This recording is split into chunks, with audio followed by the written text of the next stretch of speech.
लाल शूज. एकेकाळी एका दूरच्या देशात कॅरेन नावाची एक अतिशय गोंडस मुलगी राहत होती.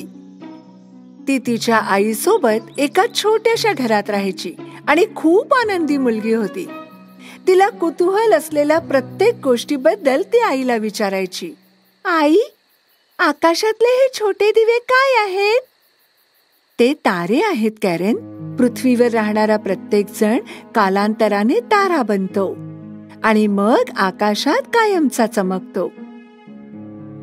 कॅरेनकडे फक्त एक खेळणं होतं, एक ड्रेस आणि एक लाकडी चप्पल होती, जी घालून ती रस्त्यावर फिरत असे. तिच्या आईने तिच्यासाठी बनवलेल्या लाकडी चपला आरामदायी नव्हत्या, पण तिच्याकडे फक्त त्याच होत्या.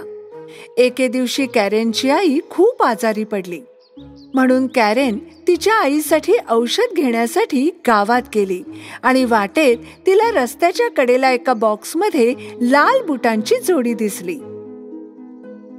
ते बूट इतके सुंदर चमकत होते म्हणून कॅरेन ते तिच्यासोबत घरी घेऊन आली.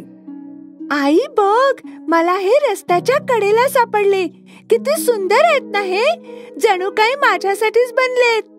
हे दुसऱ्या कुणाचे असू शकतात कॅरेन.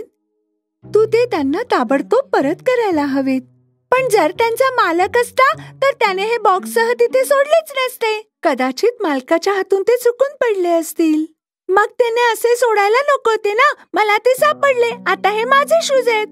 बाळा, माझं ऐक नीट. मी तुला नवीन शूज आता नाही देऊ शकत, पण म्हणून तू दुसऱ्यांचे शूज फक्त या कारणासाठी घालू नयेस असं मला वाटतं.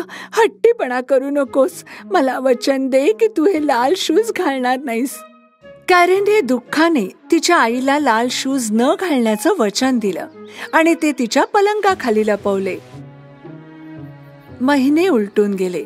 एक दिवस जेव्हा कॅरेन घरी आली आणि तिला तिची आई घरात कुठेच दिसली नाही, तिने तिला सगळीकडे शोधलं, जोपर्यंत तिला याची जाणीव झाली नाही की तिची आई आकाशातला एक तेजस्वी तारा बनलीये. दुसऱ्या दिवशी तिच्या आईच्या अंत्यसंस्कारांसाठी जाताना कॅरेनने ते लाल शूज घातले. अंत्यसंस्काराला आलेले लोक कॅरेनच्या शूजकडे आश्चर्याने पाहत होते. एवढा अनादर! अंत्यसंस्कारात लाल शूज घालायची हिची हिम्मत कशी झाली? पण कॅरेनला त्याची पर्वा नव्हती, कारण तिला तिचे शूज खूप आवडत होते. तेव्हाच एक चांगल्या मनाची वृद्ध स्त्री स्मशानाजवळून जात होती. या वृद्ध महिलेला कळलं की ही लहान मुलगी आता अनाथ झालीये. तिने तिला दत्तक घ्यायची इच्छा व्यक्त केली. माझ्या बरोबर चल सुंदर मुली. तू मोठी झाल्यावर तुला यशस्वी आणि सुंदर बनवण्याचा मी सर्वतोपरी प्रयत्न करेन. म्हणून कॅरेन म्हाताऱ्या बाईकडे बरीच वर्ष राहायला गेली. कॅरेन, तू तुझ्या आईच्या अंत्यसंस्कारांपासून हे शूज घातलेस. ते आता काढून टाक. ते खूप खराब झालेत. नाही, मला माझे लाल शूज खूप आवडतात. ओह कॅरेन, इतका हट्टीपणा करू नकोस. चल, तुझे शूज बदल. मी आणखी चांगले शूज घेऊन देईन. कॅरेन त्या म्हाताऱ्या बाईला नाराज करू इच्छित नव्हती, जिने तिला दत्तक घेण्याचा दयाळूपणा दाखवला होता. म्हणून तिने शेवटी तिचे लाल शूज काढले आणि फेकून दिले. काही दिवस गेले. एक दिवस कॅरेन तिच्या नवीन खोलीत नवीन कपडे घालून नवीन खेळण्यांशी खेळत होती. तेव्हा म्हातारी बाई तिच्यासाठी नवीन शूज घेऊन आली. पण कॅरेनला हे शूज अजिबात आवडले नाहीत. पण हे निळे आहेत, खूप कुरूप आहेत. मला हे अजिबात आवडले नाहीत. पुढील अनेक वर्ष कॅरेनला तिच्या लाल शूजची खूप आठवण येत होती. ती एक सुंदर तरुणी बनली, पण तिची हट्टी वृत्ती कधीच बदलली नाही. अगदी म्हातारी बाई तिच्यासाठी भेट घेऊन यायची तेव्हाही नाही. मी हे असं काही घालत नाही. पण मी हे तुझ्यासाठी विणलंय. मी हे कधीच खाणार नाही. माझ्यासाठी फ्रेंच फ्राईज करा. निदान एक घास तरी खाऊन बघ बाळा.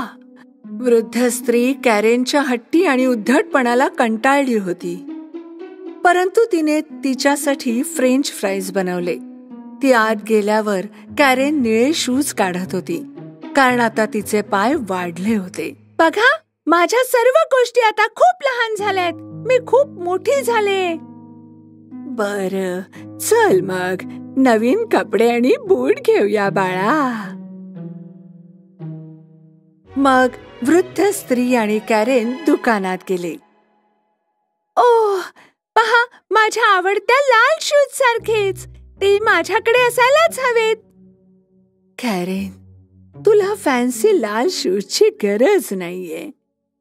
तू असे शूज घालायला हवेत ज्यात तू चांगली दिसशील. कोणाच्याही अंत्यसंस्कारातही घालू शकशील. चल, मी तुला एक जोड शूज घेऊन देऊ शकते. चल, काळे शूज घेऊया आणि घरी जाऊया. मला परवा नाही. जर तुम्ही दोन्ही शूज विकत घेतले नाहीत तर यापुढे मी अनवाणीच पायाने जाईन. अगं लहान मुली, तू एवढी हट्टी नसतीस तर बरं झालं असतं. वृद्ध महिलेने कॅरेनसाठी काळे शूज विकत घेतले आणि लाल शूजने तिला संतुष्ट करण्यासाठी तिचे उरलेले सगळे पैसे खर्च केले.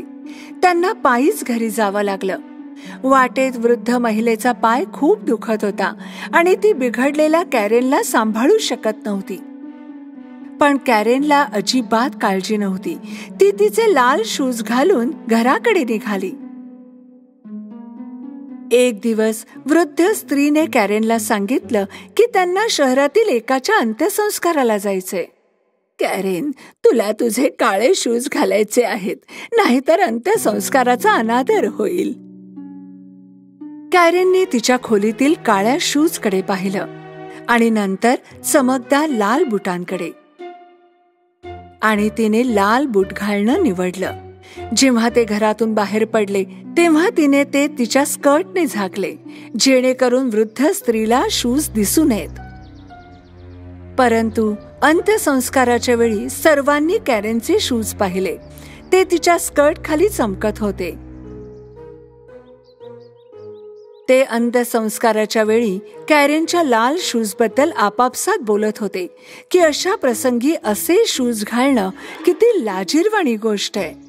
ही गोष्ट जेव्हा म्हातारीच्या कानावर पडली तेव्हा तिला राग आला. मी तुला सांगितलं तरी तू ऐकलं नाहीस.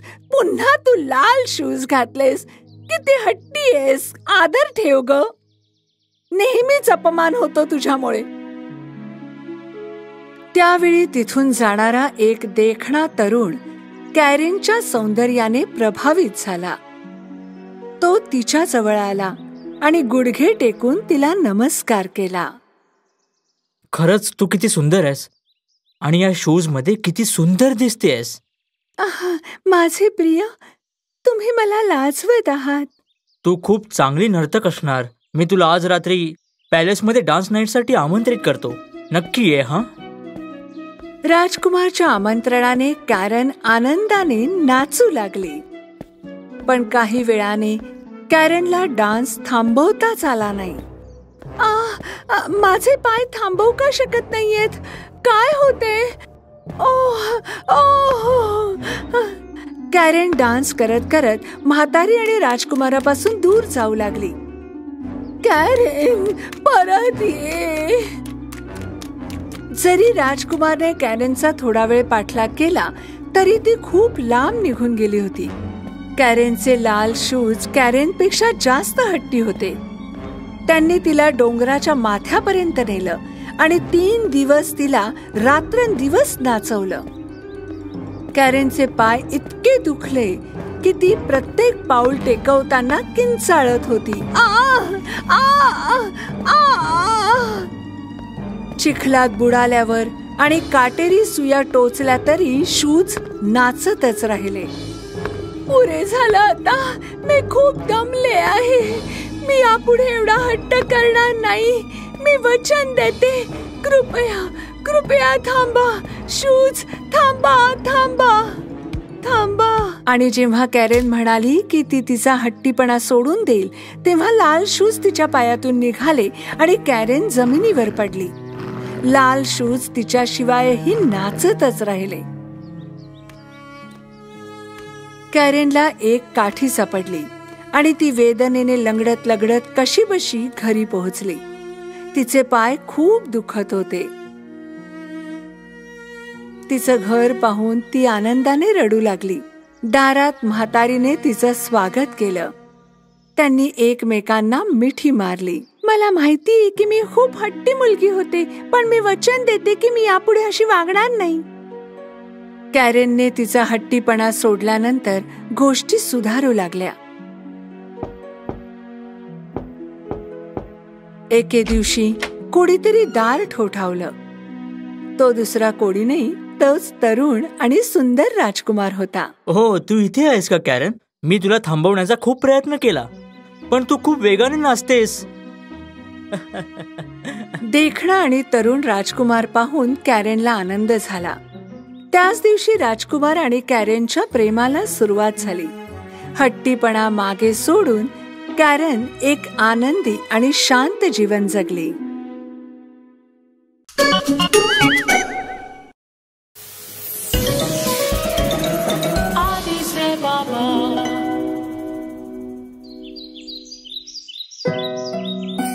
सिंड्रेलाची गोष्ट.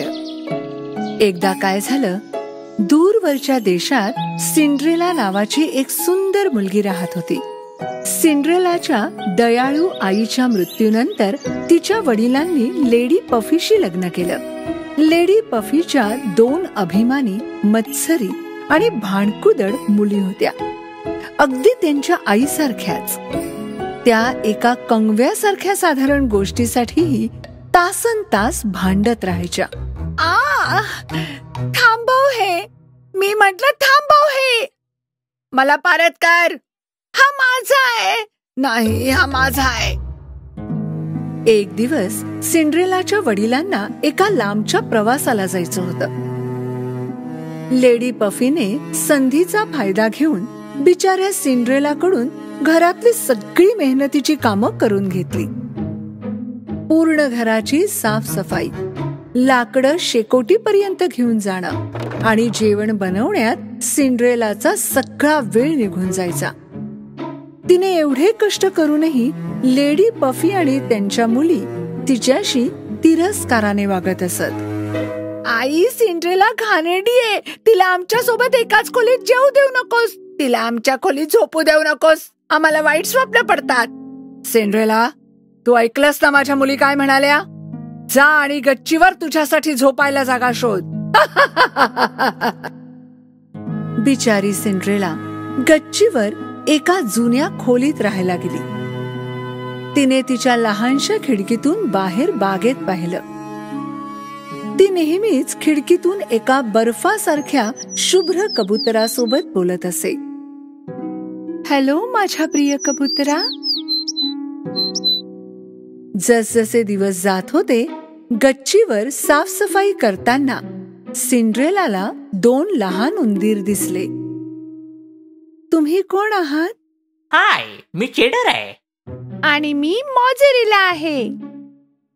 आणि मी सिंड्रेला आहे. तुम्हाला पनीर खायला खूप आवडतं ना? मी तुमच्यासाठी एक चविष्ट पदार्थ बनवेन. हो हो हो. बरेच दिवस झाले आम्ही किचन मध्ये गेलोच नाहीये. तिथे खाली मतलबी मोठ्या केसांचा राक्षस आहे. ती दुष्ट मांजर पापू आहे. उद्या सकाळी सर्वात आधी मी तुमच्यासाठी चविष्ट नाश्ता करेन. दुसऱ्या दिवशी सकाळी सिंड्रेला अजिबात आवाज न करता किचन मध्ये गेली. मतलबी मांजर पापू मोझरेला आणि चेडरची शिकार करण्यासाठी किचन मध्ये लहान उंदरांच्या बिळाजवळ वाट पाहत होते. सिंड्रेलाने हळूच पनीरचे काही तुकडे घेतले आणि गच्चीवर गेली. पण तेव्हाच लेडी पफीच्या मुलींनी तिला पाहिलं. हे तुझ्या हातात काय आहे? आणि तू हे कुठे घेऊन चालली आहेस? हे थोडंसं पनीर आहे, नाश्त्यासाठी. आई, सिंड्रेला आमचा नाश्ता चोरते. मी चोरते? मी कधीच काही चोरत नाही. चोरी करतेस तर करतेस आणि वरून खोटं बोलतेस. तू कशी दुष्ट मुलगी आहेस? लहान उंदीर खाली आले आणि दुष्ट बहिणींना घाबरवण्यासाठी किचन मध्ये इकडे तिकडे पळू लागले. बापरे, उंदीर! घरात उंदीर आहेत आई, मला खूप भीती वाटते. नाही नाही, एक नाही, इकडे 2 उंदीर आहेत. लेडी पफी उंदरांना पकडणारच होती तेव्हाच दरवाजा वाजला.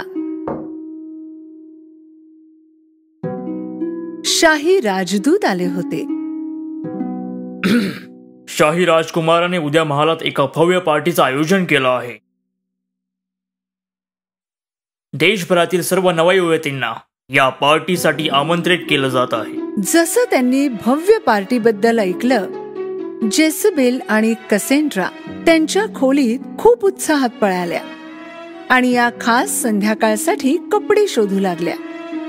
लेडी पफीची इच्छा होती की तिच्या मुली सर्वात सुंदर दिसाव्यात, म्हणून दुष्ट बहिणींनी सिंड्रेलाला त्यांच्यासाठी सुंदर पार्टी ड्रेस तयार करायला लावला.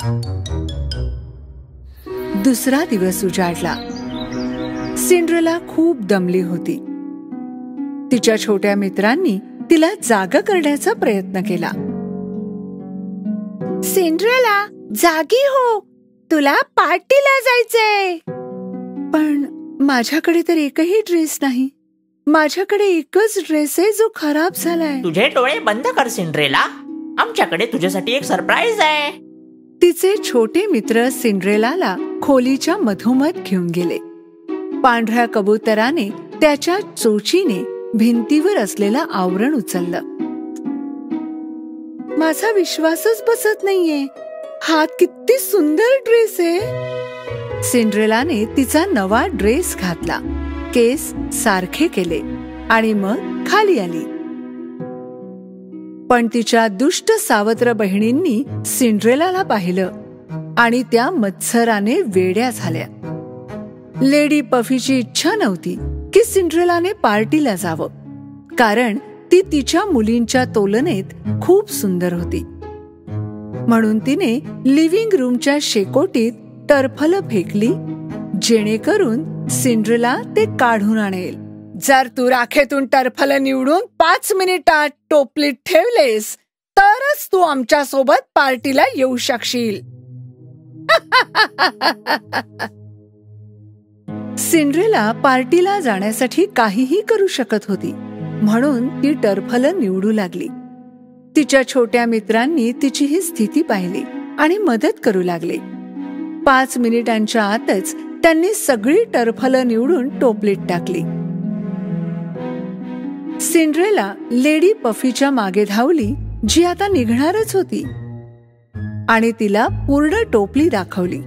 लेडी पफीला अजूनही सिंड्रेलाला पार्टीला न्यायचं नव्हतं, म्हणून यावेळी तिने सिंड्रेलाला घाणेरड्या ड्रेसचं कारण सांगितलं आणि ती सिंड्रेलाला घरात एकटं सोडून राजकुमारच्या महालात निघून गेली. बिचारी सिंड्रेला खूप उदास झाली.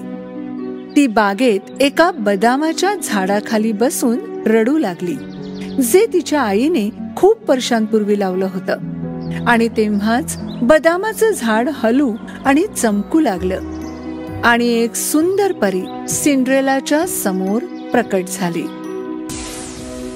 माझे नाव लियाबेल आहे, मी तुझ्या मदतीसाठी आली आहे.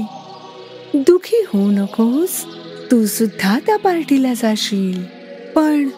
पण मी अशा स्थितीत पार्टीला कशी जाणार? ते तू माझ्यावर सोड. मला फक्त एक भोपळा पाहिजे, बाकीचे सामान आधीपासूनच आहे. सिंड्रेला परत आली. तिच्या हातात एक भोपळा होता. परी लियाबेलने तिच्या हातातली छडी त्याच्या भोवती फिरवण्यास सुरुवात केली आणि भोपळ्याला एक सुंदर कोच बनवून टाकलं.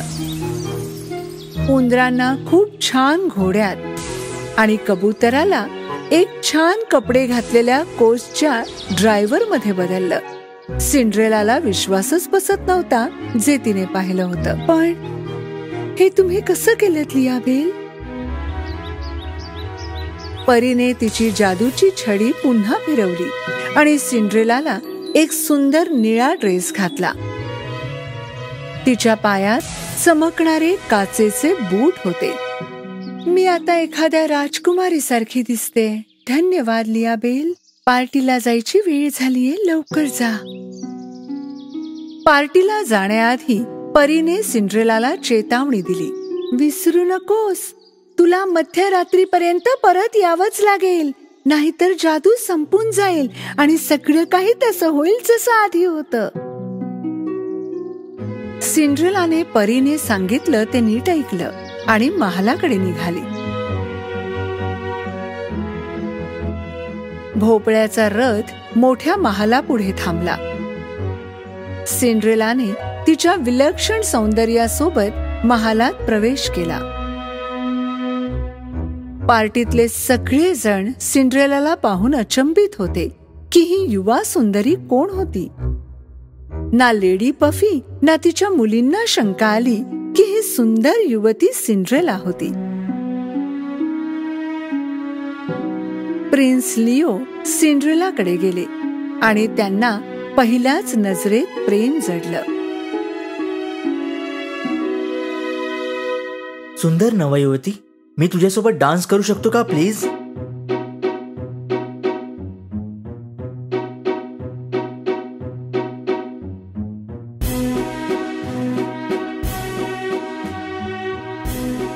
सिंड्रेला प्रिन्स लिओ बरोबर केलेल्या जादुई नृत्याने मंत्रमुग्ध झाली होती.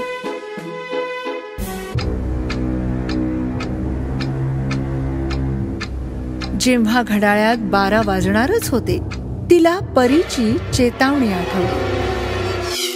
तुला मध्यरात्रीपर्यंत परत यावंच लागेल, नाहीतर. सिंड्रेलाने राजकुमारला तसंच सोडलं आणि धावत महालातून बाहेर पळाली. तू कुठे चाललीयस? मला तर तुझं नावही ठाऊक नाहीये.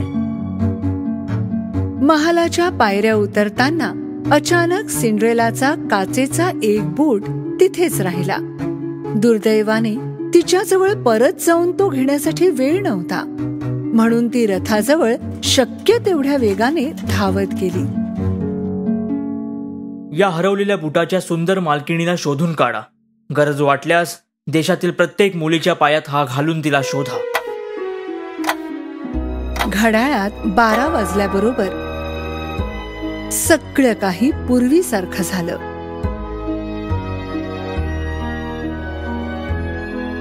सिंड्रेला गच्चीवरच्या तिच्या खोलीत परत आली. ती त्या मुग्ध करणाऱ्या रात्रीचा विचार करू लागली, जी तिने राजकुमार लिओ सोबत घालवली होती. तिला वाटलं की ती प्रेमात पडलीये, पण हे अशक्य वाटत होतं की राजकुमार तिला तिच्या जुन्या कपड्यात ओळखू शकेल. काळ पुढे गेला आणि राजकुमाराने महालाजवळ काचेचा मौल्यवान बूट ठेवण्यासाठी एक विशाल वाडा बांधला. देशात राहणाऱ्या सगळ्या युवा मुलींनी इथे येऊन तो बूट घालण्याचा प्रयत्न केला.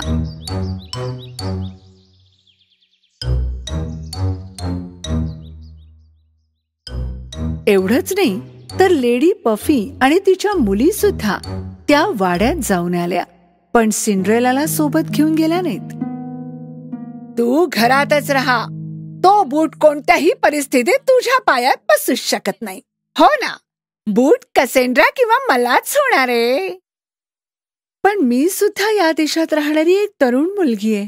मला सुद्धा बुटासाठी प्रयत्न करण्याचा हक्क आहे.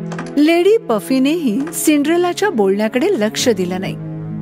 तिने तिला घरात डांबून ठेवलं आणि आपल्या मुलींसोबत निघून गेली. साहजिकच काचेचा तो बूट ना कसेंड्राच्या पायात फिट बसला ना जिजाबेलच्या. जर मी आणखी थोडा प्रयत्न केला तर मला वाटतं तो मला होईल. रात्रीच्या वेळी जेव्हा वाडा प्रकाशमय झाला होता, सिंड्रेला घरातून बाहेर आली, मोजरेला आणि चेडरमुळे. ती त्या शाही वाड्यात पोहोचली आणि चमकत्या त्या काचेच्या बुटाजवळ गेली. जसा तिने बुटात पाय घालण्याचा प्रयत्न केला, राजकुमार लिओने खोलीत प्रवेश केला थांब, हलू नकोस. तो बूट खराब करशील. नाही नाही नाही, हा माझा बूट आहे. हा माझ्या पायात अगदी फिट्ट बसेल. ती खरंच बोलते, ती सिंड्रेला आहे. सिंड्रेलाने हिम्मत करून प्रिन्स लिओ समोर तो बूट घातला आणि त्यांना जाणवलं की बूट सिंड्रेलाच्या पायाला बरोबर बसला होता. तूच आहेस का ती सुंदर मुलगी जिच्यासोबत मी त्या रात्री डान्स केला होता? मला तुझं नाव कळू शकेल का? माझं नाव सिंड्रेला आहे राजकुमार. तू माझ्याशी लग्न करशील का सिंड्रेला? सिंड्रेलाने आनंदाने राजकुमारला हो म्हटलं, ज्याच्यावर तिचं प्रेम होतं. त्यांनी मोठ्या महालात लग्न केलं आणि त्यानंतर नेहमी आनंदात राहिले.